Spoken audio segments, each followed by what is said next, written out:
Welcome to the Spice of Life podcast, where we take bold risks, build real wealth, and use money as a tool for freedom and legacy. I'm Luke Spicer, and each week we uncover the principles of ownership, independence, to business and life. Whether you're an investor, entrepreneur, or tradesperson, this show is about creating freedom today and legacy for tomorrow. Hey everyone, welcome back to the Spicer Life podcast. I'm your host, Luke Spicer, obviously, and today on the show we've got Kristen Nagle from out in Ontario. She just wrapped up, maybe a few weeks ago, the Reclaiming Birth Conference. So that was a big, exciting event for you, annual event. So welcome to the show. Yeah, thanks for having me. Yeah. How did everything go this year at the show, at the conference? Yeah, this conference was really amazing. Just it seemed to land more and create more impact. We brought in men this year, but we could probably go back and even what we're talking about, the Reclaiming Birth Conference, how it started, what it is. I'm just thinking, I was like, you got to come to the second one, but probably people are listening are like, what even is this? Yeah. Yeah, exactly. Well, and that's kind of why I want to have you on because I mean I enjoyed it when I came last year to the conference and come out and support a friend and just sort of see kind of what it was all about. Obviously, I'm not having kids anymore, but I've got three daughters and a son, so I mean there's eventually going to be some babies I'm assuming coming, down the road, much down the road. They're still too young for that, but I just wanted to come check it out. I mean, it was something for myself that I always wish we did have kids at home. Like I never enjoyed the hospital experience. It seemed so invasive, not natural, I guess, right? And yeah, so but to come and then learn. And at first, I mean, when I came out, I wanted to come check out a few things, see some speakers. I didn't know what to expect, and I ended up staying for the whole all the speakers all day, and I just was in, yeah, I just loved it. So, yeah, tell me a little bit more. Tell me about how you started it. 3 years ago. This was the third year that you had it then?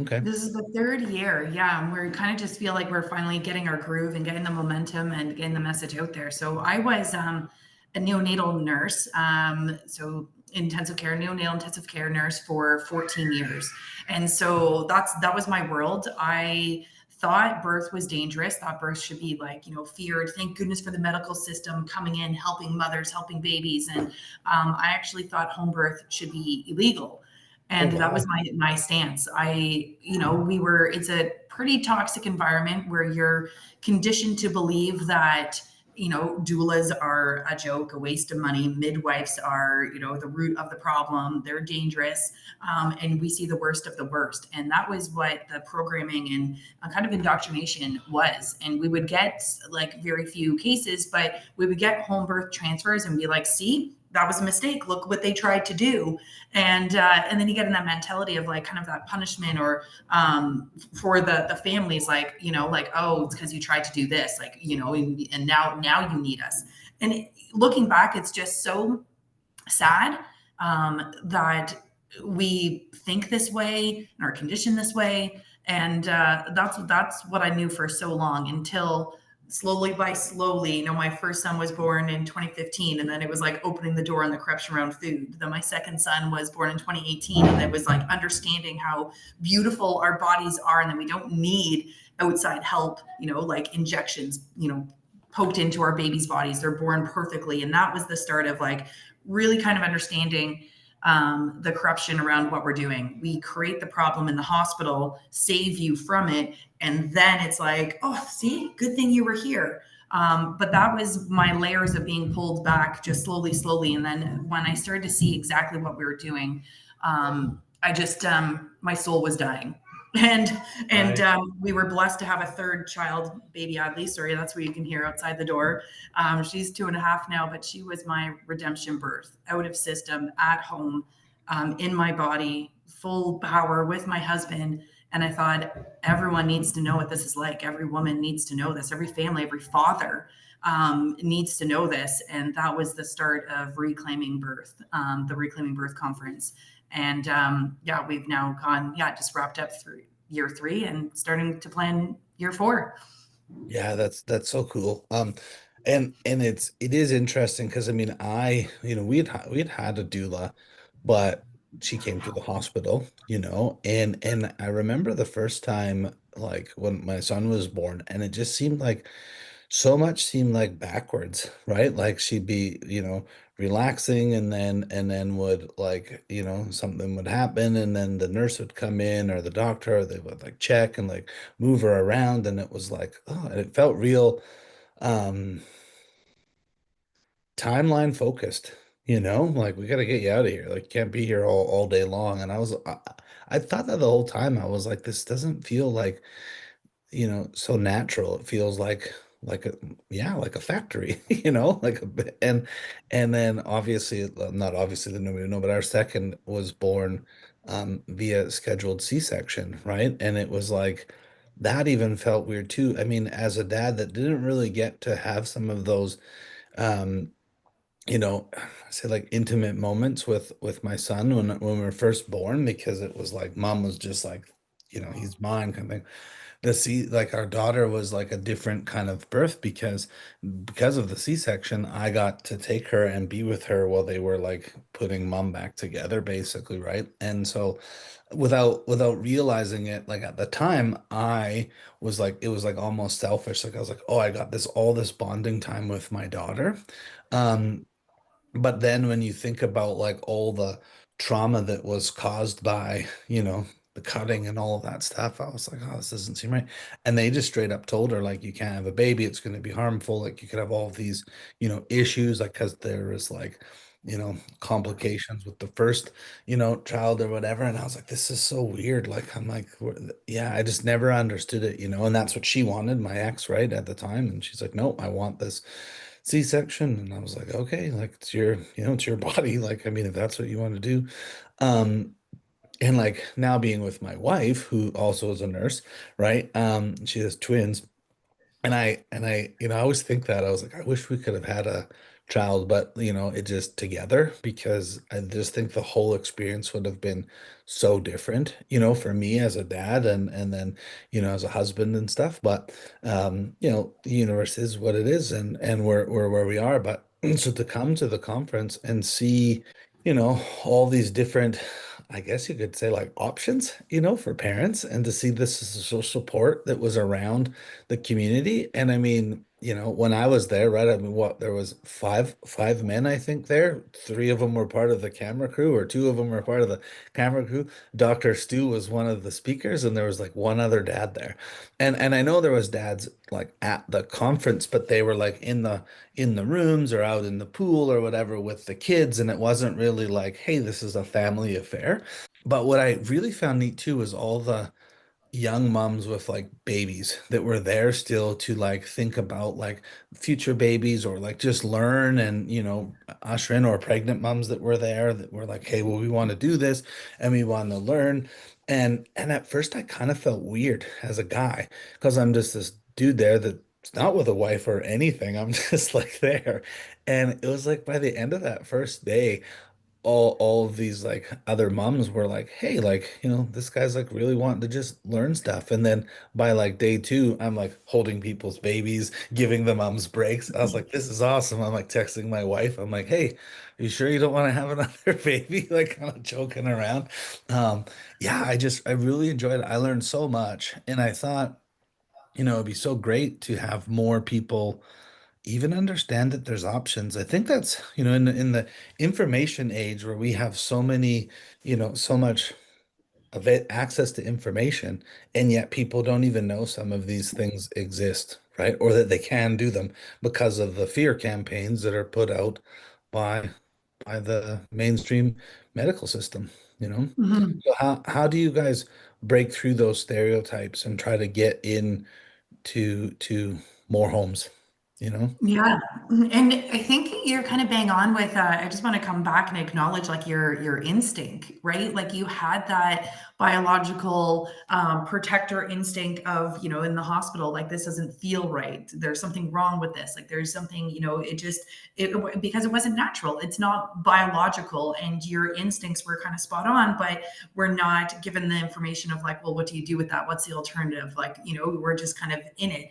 And even thinking about my husband with the first first two births. They were in the hospital fully, I had an epidural, like all the things. We didn't know any different. And he was a bystander standing at the head of the hospital bed, just waiting, and he got to do the moment of cutting the cord.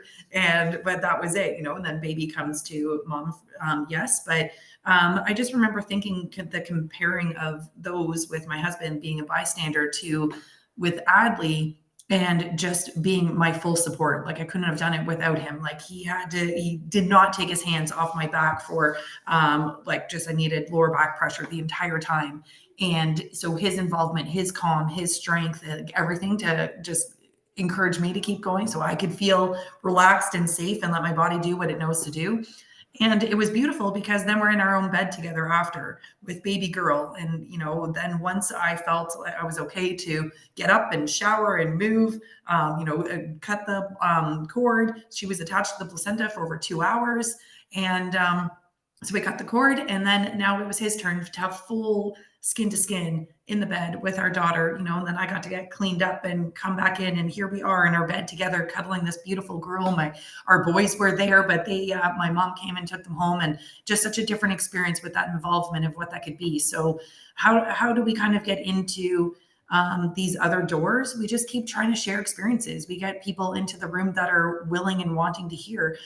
We come on podcasts like this that hopefully will drop some seeds. There was a time for many years I was not open to hearing anything different, receiving information, but enough things were dripped around me that it almost when I was ready to finally hear, you can't. You're like, okay, what? Tell me more. Now you're ready. It's like this switch goes off, that we're like, okay, those blinders are now off. Tell me more. And once you see, you can't unsee. Once you hear, you can't unhear. You just know. And just like now you have this information and maybe know you're not having more children, but you get to pass this down to your kids. And now they get to see a different way. And I remember thinking that when I did finally learn all about undisturbed physiological birth, what it meant to be like to actually be woman, mother in our body and bring life into this world, I remember feeling robbed of an experience I didn't know existed. Right.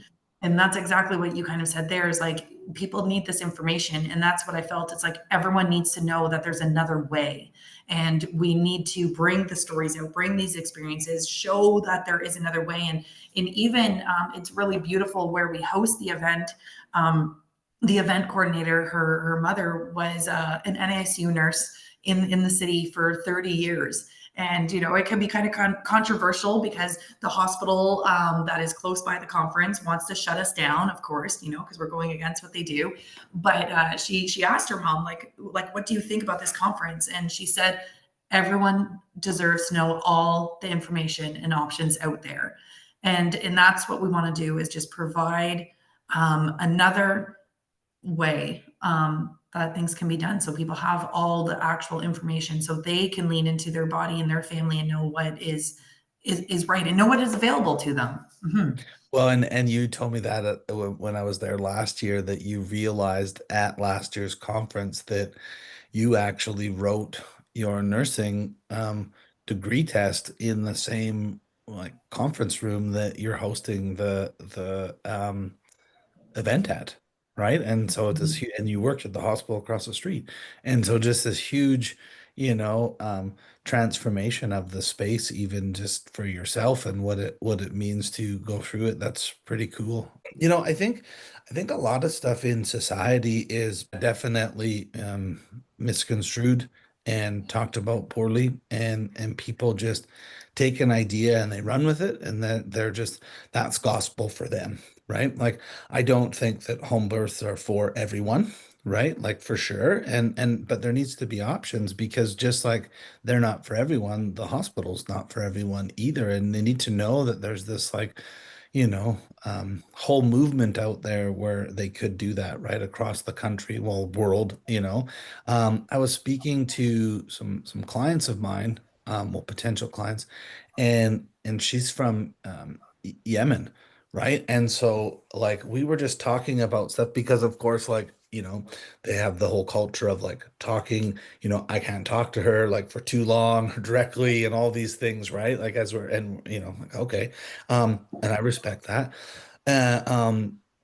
but I can't remember how it came up, but we were talking about something, um, and birth came up in just this conversation that we were having one day at the market, and she was telling me about what it's like back home, and how it's like an event and people are there and like all, like they're caring for you, and you're just there with baby and the neighborhood mothers and things like that, and the ladies are like bringing food and doing this, and you just get this whole like time with your child at home for like weeks, and I was like, that's the way it should be, Mhm. like why would we want to interrupt that bond between the mother and child in the first few weeks, and even the father, right? Like to have him there and be able to be at home, and society has just stripped away this natural process for us for um systemization and more convenience, I think, right? Like it's almost like birth has become this unnatural process, so to speak, right? And it's sad. Mhm. Definitely unnatural process. They try to sterilize it. Birth is not sterile, and it is just about control, money, monopolizing all of it, fear, and they threaten you. You don't want to use our services, then we're going to punish you for it. They threaten CAS, they threaten the dead baby card, whatever it might be. They want you in control of their manipulation and their cult. It's a death cult. There is nothing good that comes out of that place. Yeah, there's too many stories lately that are coming out, and I know that it's there. Thank goodness it's there for emergency situations. But birth, for the most part, is not an emergency, and we're learning so much that there's so much that can be done at home. But how you mentioned home birth is not for everyone. We're also realizing that because some people are stepping either into the hospital because they fear what could go wrong, right, in birth, instead of understanding the body, understanding the physiology of birth, understanding the normal variations of what that can look like. So they go to the hospital with fear. But then we're noticing there's this other side of people are wanting to birth at home for fear of the hospital. Of the last 5 years, like people have no trust. They've seen what has happened. Their eyes have been open to all the other corruption that happens in there. And so they want to be at home away from that system. But again, they're making a decision out of fear of what happens in the hospital. And that's not a good place to be in as well, because you're kind of straddling two sides. And we've kind of come to this realization of like, okay, do you want to be home? Is that your decision? Is that your true belief? Do you actually believe in this? Do you believe in your body? Do you believe that you can trust the process? Do you believe in, the variations, the different outcomes, like what can happen? And are you at peace with this and can trust it and surrender? And a lot of people still are not, because we've been conditioned for generations, Yeah. hundreds of years. This has been going on, where they've promoted fear. They put the medical model at the top. They've been screaming at us to get inside the hospitals. Generations have been, moved. It's very fascinating that with one generation, they were able to move over 90% of home births, like people just having babies, into the hospital. Like one generation, that's it. And that's all we know. So it's not going to just like fix overnight. But if we can get this information out and help people and teach them and show them there's another way, that hopefully maybe the next generation will shift back into biology, physiology, nature, what are we are always meant to do, and that's what we want to see. We really believe this is generational change moving forward, and the power in that, what that can do. When there are strong family units, and it starts at birth, because you control the womb, you control the world. And so if you bring that back and actually connect to the sacredness of what that is, of bringing life into the world and having the father a part of it, having the whole family there, like that family unit becomes so strong moving forward in whatever aspects are thrown, because we know that the attack on the family is really strong. And that was a big part of what we wanted to happen this year, was bring the men in. So we had the dad army, Simon Essler, come talk about the narrative that was going on. We had two OBGYNs speak. We opened up the doors to invite more men into the conversation. We had Ashley, the rogue therapist, talk about what she sees in her line of work with clients when fathers are not involved, or they're brought up and conditioned in this society, and then they don't know to stand up. So she spoke about that. We need more protectors, we need more advocates, and we need someone to be there to step up for the family unit, what we're seeing. So that was a long tangent of like getting there, but it's just been so important of what we're seeing, this attack. And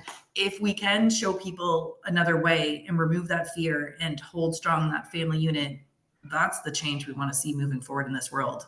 Yeah, and I mean I completely agree. There's so many facets that are involved in human life that have been stripped away from what's natural and go into institutions, right? So you've got it starts at birth, then it's like, well, now usher those kids into the school system so that they can be programmed to then learn the system the way that we want it done. They learn about banking and things like that from the school system that's also now an entire entity that's corrupted. And you start to wonder why there's so many people in society who are like, well, this is just the way that it is. This is what we do. And you're like, no, there's this other option over here. You just have to decide to go like explore it and learn it. You don't have to do it, but just come learn about it, right? One thing that I really found fascinating when you talk about, you said money. And the cost of like the hospital system and what everything is and how they program it and insurance and all this stuff. And when Dr. Stu was speaking about breech births and C-sections and all of these different things that they've like went away from deliveries when the babies are birthed, and he had said that too, that it's like it's about money. And I remember sitting in the back of the conference and I was like, I just Googled, I was like, how much does a C-section cost in America? And then I can't remember what it was. Like, it's stupid. Like, I want to look it up. I should almost look it up because I want to say it was like 80,000. But it was, then I was like, how many C-sections happen annually? And I like did this quick calculation, and it was billions of dollars for having C-sections done at the hospital. And then you start to think about it from a standpoint from running, a system and a institution. Well, if you're scheduled to come in for a C-section at this time, we know it takes this long outside of complications. So we know we can just book these C-sections like back to back to back to back all day long. And it's just like this, yeah, mummy cutting factory. Um, Mhm. and then money, and then there's recovery, and they're like, get out of the hospital, like go recover at home. You're like, you just cut this woman's stomach open all the way in, and you're like, yeah, a There's couple of days, seven you should you layers. should you should go home. You don't need to be here for a couple of days. It's like, and when you start to think about that, like there's people that stay way longer for like, other surgeries and broken things, and but they're like, well, moms can go home. And then when, I can't remember if it was him talking about it. It might have been Really? Billy. Yeah, Billy. Yeah, she was fired up. I liked hearing her. And at first, but she was talking, and then and then I was like, oh no, she's talking to me as a man. I'm like slinking down. And then I realized that it wasn't me. It was just the men that don't stand up, that don't do stuff.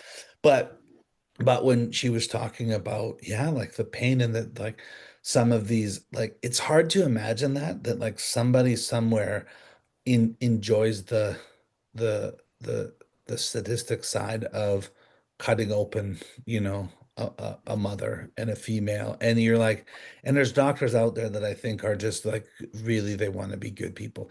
Just like there's good teachers out there, but the system is not designed to facilitate that all the time. Mhm. And so it's like, No. yeah, it that really made my stomach turn when she was talking about that.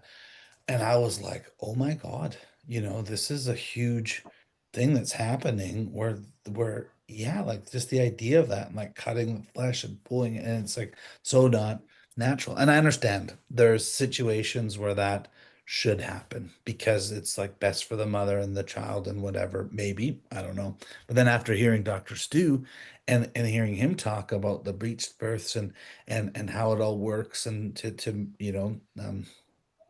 they still said manipulate or whatever the word. That sounds like a bad word. I don't like that word, but to change the baby and to do that, then to watch all those like videos of him delivering these births, and I'm like, oh my God, this is crazy. Like people need Mhm. to know that these options are out there, and and he just says like however many he does, right, like so many of them, deliveries annually that he still performs and does. And it's like, that's, to me, that's cool. It's like you're an expert in this thing that the hospital is trying to take away, and yet if he doesn't keep teaching it in a few, when he's gone and that generation's gone, there'll be nobody to do it. It's like they're trying to wipe it out, because, and then you start to learn financially why. And it's like, that's terrible.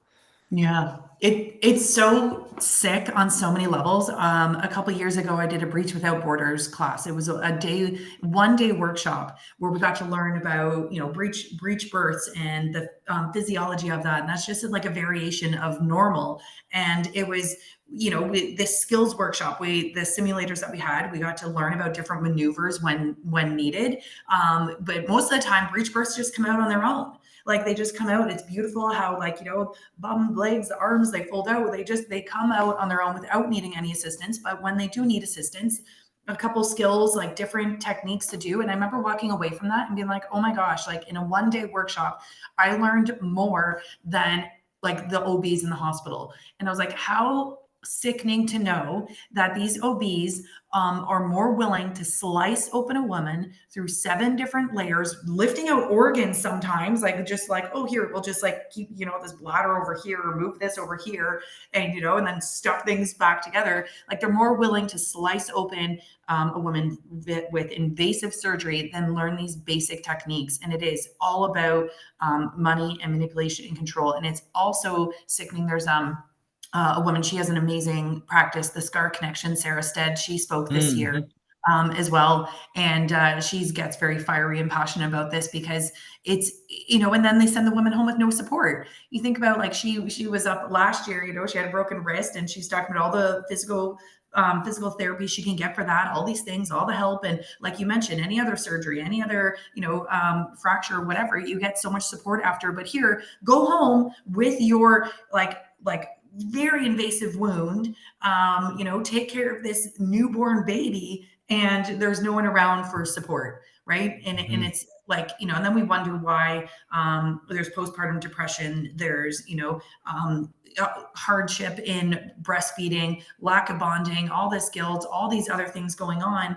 And it's like we are just setting this whole situation up for failure long term. And it just, yeah, it needs to stop. And that's one of the things of educating about this, about the variations that this can happen, that there's no fear on breech. And babies are so smart. Babies are part of this process. They know how to protect themselves, and sometimes there's a reason those babies want to come out breech. They do it innately. And the same thing with a nuchal cord, that is not a concern. Babies do not breathe through their their tracheas. They have an umbilical cord that gives them life. They are not getting strangled in utero. That is a lie. That's a scapegoat that the system has used when there's some kind of mistakes or medical error gone wrong. And they're like, oh, well, nuchal cord strangled baby. No, that is a lie, because babies are not breathing through their trachea. They get everything they need through their umbilical, right? Like they're sucking in water and fluid. And it's not until they come out of the womb, the uterus, in the earth, where they start taking their first breaths to clear the fluid out of the alveoli to start creating that gas exchange with oxygen. But in the meantime, while that's happening, they're getting everything, their life force, from the umbilical cord. And here we want to, these babies are born and we want to cut that lifeline immediately when that's their transition. And all of it is just, it just makes me so angry what they're doing in there and how they know nothing. They know nothing. And I can say that because I was a nurse in that area, and we know nothing about birth or babies. Oh, and that's what this whole idea of like babies are not a part of this. Babies know exactly what they're doing. Babies are so smart, and it's babies that decide when they want to be born. It's not, a timeline. It's not mom. It's not, any other event. Babies say, "I'm ready to breathe outside of this womb now. I'm ready to come out. And they send the hormone to mom to start the whole process, but it's always on baby's terms, no one else's. So when we try for inductions, even natural inductions, there's no such thing as natural induction. It's all induction. When we want to interrupt baby's timeline, then we're setting up things for failure, because we're now intervening with baby's timeline and the natural process of hormones that start this beautiful cascade of events. And we wonder why things go wrong, because we think we know better and we can intervene and make things more efficient. Make things more efficient than God's design? I don't think so. I always wondered that too, actually. Even as you say that, like, I mean, obviously, as a couple, you can pretty much figure out the day that inception would have started, right? And that's where, so it's like, so you should be able to figure out like kind of the due date. Um, and then to go through it. But then umbilical cord thing, I always wondered that. I was like, how does a baby get strangled in there when it's literally not breathing? Like I always wondered that. I was like, what does that even mean? And then what happened? Like what truly happened? Now you hear some moms are like at home and then the baby is like not moving and they're and then there's these like, terrible situations. But I often wonder, was it something else that happened? And then they just wrap it up and they're like, well, it's another one of these things. So they just put it up as a statistic, Mhm. cutting the cord. I also always thought like that seems weird. I was really lucky that we had the doula there because as a first-time father, not knowing what was expected or allowed or whatever, with you come up with your birth plan, they tell you all of these things. And then I remember a couple times saying to Shannon, like I don't like that. She's like, then say something, and it was and I was like, and she's like, you're a big dude. They're not gonna tell you no right now. Like, just say it calmly. And I was like, that's not in our plan, I don't think. And they're like, well, we did.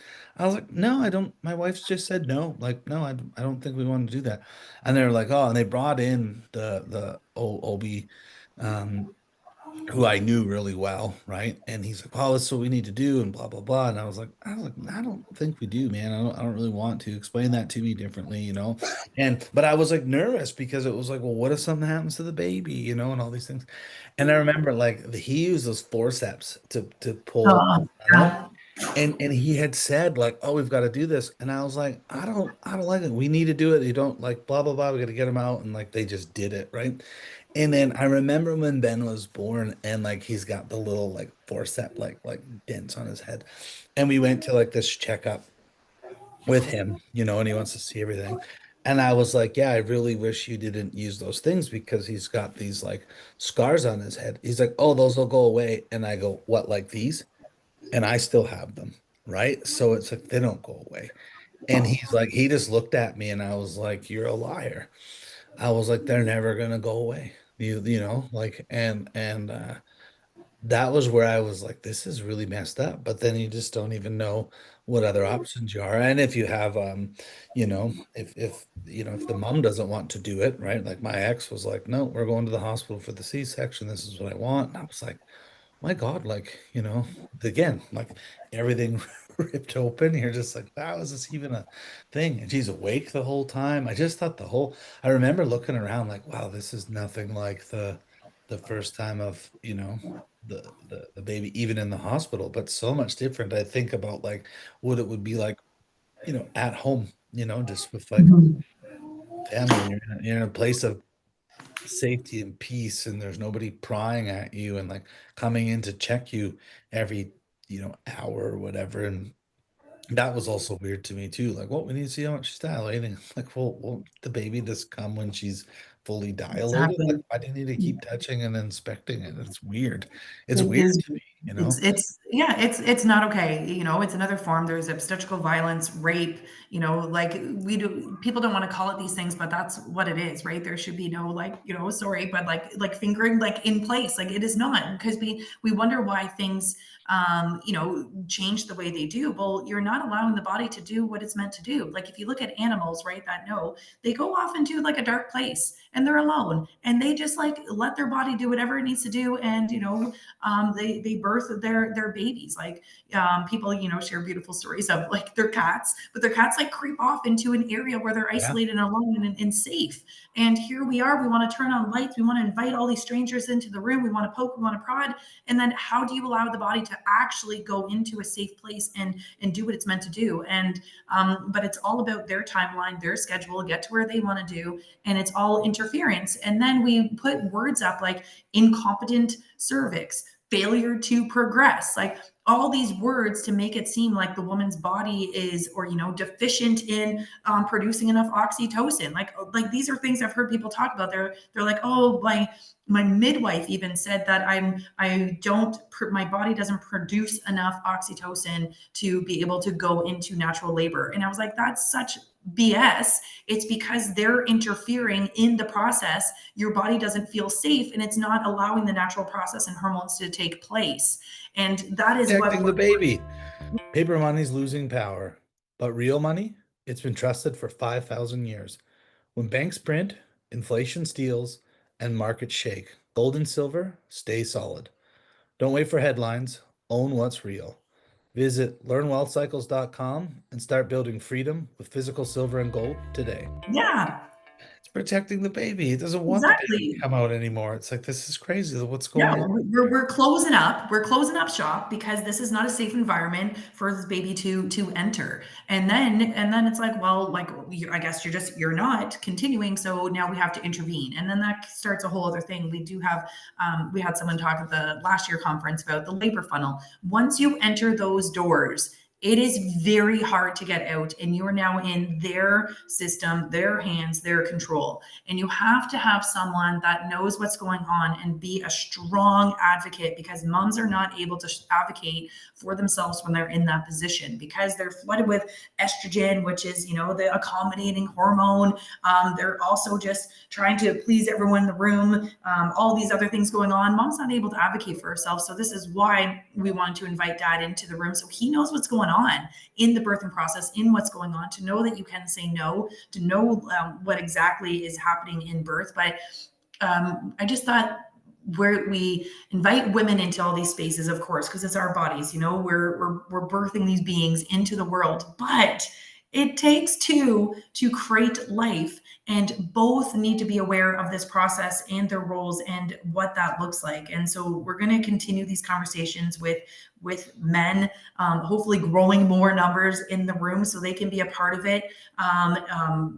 More conversation around the whole family unit, what that looks like moving forward, because all those moments at birth, when the father does not stand up for their wife in those moments, leads to long-term relationship.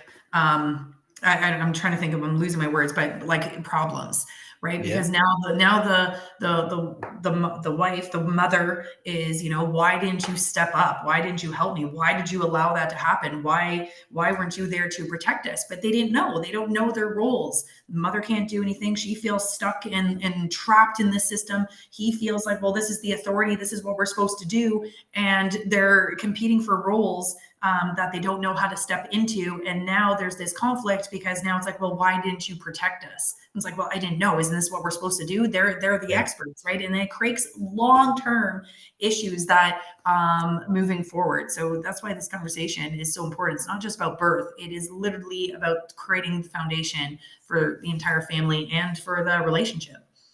Yeah, I mean, and not knowing, and like, yeah, standing up for, your family, protecting them as a father. I mean, that's our role, right? Fathers are the protectors. Unfortunately, we've seen the breakdown and attack on what healthy male role models Masculine, are yeah. in masculinity. Right now everything's labeled as toxic masculinity, and it's like, no, masculinity is not toxic. The absence of it is, Yes. and we're seeing weak males rise to positions of authority given, and it's like they're doing real detrimental harm to society. And yeah, I mean, I think blessed in that regard of just being a solid, individual man that's, capable of taking care of things. It gives me a different level of confidence. It did even back then. But I still was like, it was hard in that situation because you're like, well, what can I say or do or whatever. Absolutely. I was like, what if they decide to not come back and now we're stuck by ourselves in the I was like, that would actually be good. I thought that, I was like, if they're just like, we're never coming back. And then they did. They're like, fine, like we're not gonna come in. They were like being threatening of things, right? And I was like, okay. And then I was like, well, Shannon's here, like we're good. I was kind of like, well, good. I hope they don't come back. And she's like, it would be the best thing. I was like, yeah, just remember that, thinking about how great it was. But yeah, not knowing that these things really, I mean, obviously we probably did, but it was not something that my ex wanted, right? So we went to the hospital, right? That was the natural progression of Mhm. things. And then even in the school system, right? And you think about like when I'm thinking right now of different times when principals or teachers would be like, blah blah blah, these different things, and it was like, no, that's not. You're just trying to make it be like, you know just level everything out so that don't rock any boats. Just your son is being picked on or whatever, just tell him to deal with it. It'll be fine. And I'm like, no, like there's going to be violence happening here soon because this isn't going to keep continuing and I'm not going to stand for it. So fix it or my son will. Like, and all those things that started to happen, where I think that as society we need to know that we actually have a power that's God given to us for each person, and we need to harness that and share it and put it out there and not just give in because we're told to by the establishment, right? So Mhm. I think it's really awesome that you two started this movement, and you've got people coming from like all over North We America. had people from all over the states this year coming, and it was really cool. Like they were coming from Florida, South Carolina, Massachusetts, California, Colorado, everywhere in between. It was really cool to see that people are now recognizing this event, traveling to it, and it's expanding. We have Montreal coming up April 12th, Oh, 2026. oh, We have talks about British Columbia opening up. And then our London one will always continue. That's October 2nd and 3rd, 2026. But it's cool to see it actually expanding. And we're thinking of more ideas of how we can bring this information out to more families and just figure out how we can continue. So to get, like you said, so more people can become aware. And it's interesting you brought up the school system. Dr. Nathan Riley, he actually spoke about that. He's like, look where it starts. He spoke about the school system and getting these letters behind your name and how we're conditioned to look at authority and we're conditioned to say yes and do this and just all of it. So it was cool. He's like, how do we expect to go from this years of conditioning in the school system to then all of a sudden be in this place of authority where this doctor with these letters behind his name and coder telling you what to do. He's like, we have to work like at so many layers to peel this back. So it was really cool that he actually brought in the whole indoctrinated school system and what that has done. That how it impacts even the birth world. Like everything is connected in what we do and how we come together and what we've learned. And I just love seeing all the solutions come into one room, or the conversations happening in one room as well, just to really highlight the impact all of this has in other areas of our lives. Mhm. yeah, that's super neat. You did I don't want to um pass over that. You did say you have an event in April somewhere. Where is that? Yeah, Montreal. Montreal. Okay. And so is that somebody else running that event, or you guys are traveling to Montreal to host it and do it? Yeah, she was a former Canadian frontline nurse with me.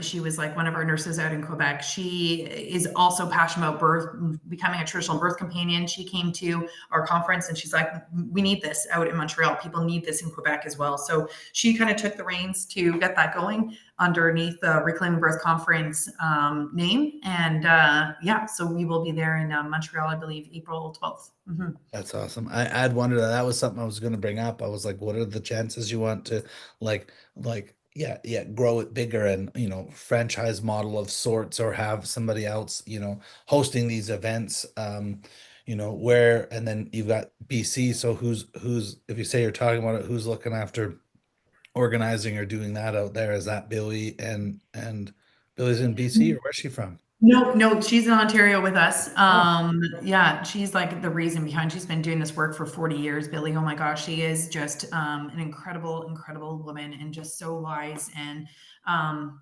this is like her calling on her life. It's incredible. So she's raising up an army of traditional birth companions. Helping more people become useful human beings, like you had mentioned previously about just like people coming together, the neighbors coming together to help the family bring food, nourishment, and yeah. it's just trying to get back that community role and bring back actual birth helpers, that know what they're doing. So Billy's incredible. She's here. She'll be speaking in Montreal as well. We have two. One is another former nurse. She was Canadian Frontline Nurses with us. She's out in BC, and another traditional birth companion. So I think they're linking arms to see what um, they can create out in BC. Yeah. Okay. Yeah, yeah, that's neat. The conversation's just starting, so we Oh, don't. that, yeah, but that's neat, because again, like, all it takes is some strong leaders to decide to start doing it. And I mean, it's just a matter of time before more start to pop up. And that's why, like, having a, movement's hard when it's in one location, but when it starts to actually move and pop up Move. all over the place, then now it's like, hey, you can't stop this from, happening and spreading, and just more content, and more than not just an annual thing anymore. Like, now there's more opportunity for people to come and learn and kind of see, and then give some of those doctors that are, and nurses that are involved in that, another opportunity and platform to speak to different nurses and doctors and home care professionals, and, That spread their never come. messages. Great if they came, but they don't come to our events, but they're the ones that need to. Who? Oh, the doctors and nurses. Yeah, yeah, yeah. Yeah, that's true. I guess they don't. Well, I mean, I think of, like, I just keep coming back to Dr. Stu, right? And I think of Yeah. that because he's in that system, but he's not for that system, but he's in that system. And that's Yes. like what you need, more of those types of individuals standing out to make a statement, right? And say, we don't need to do these things, and we can allow nature to take its course and run its way, right? So yeah, that's super neat. What made attracted and brought in so many people from all over the United States, do you think, this year? I don't know. I asked them, I was curious, and they came across, a lot of them came across our Instagram page. Okay. And that was kind of getting around, and they're like, oh, we need to keep an eye on this. We need to come to this. So that helped. I was blessed to be on the Way Forward podcast with Alex Zek. So I think that his platform helped. And the speakers, we had a lot of American speakers this year. Like Dr. Melissa Sell came, she was speaking about German new medicine. And that is like, we want more of that conversation in the place, because that is what really liberates people from fear, when you can really trust like how our body is designed. So she was incredible. Ayla came out from Miami, Dr. Nathan, Dr. Stu. Yeah, we just had several more American speakers this year, and I think that helped. But apparently, our Instagram page, so Reclaim Birth Conference, is getting around. So that was really exciting to hear. Right. Oh, that is good. And that's what it is Reclaiming Birth Conference is the Instagram page. Well, we wanted reclaiming, but it was taken or something happened. I don't know. So it's Reclaim Birth Conference. Reclaim Oh, Birth Conference on Instagram.